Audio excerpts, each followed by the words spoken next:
Magandang araw mga kapamilya. Magkapit pandasal muna tayo.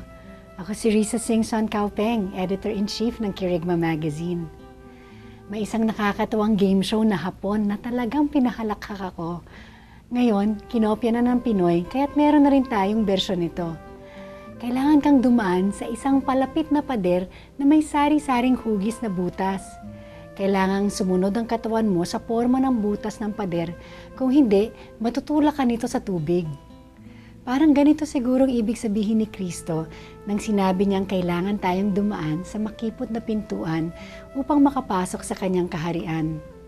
Minsan, kapag kaharap natin ang pagsubok, tila kasing imposibleng madaanan nito gaya ng sari-saring butas ng game show na aking binanggit. Pero natuklasan ko na basta't ang pusong mo ay matibay na tumatalima sa Diyos, ang imposible ay nagiging posible. At bigla na lang parang milagro tayong makakalusot sa ating pagsubok. Ang mas maigi pa dito, nadiskubre ko na ang pintuan lamang ang makitid.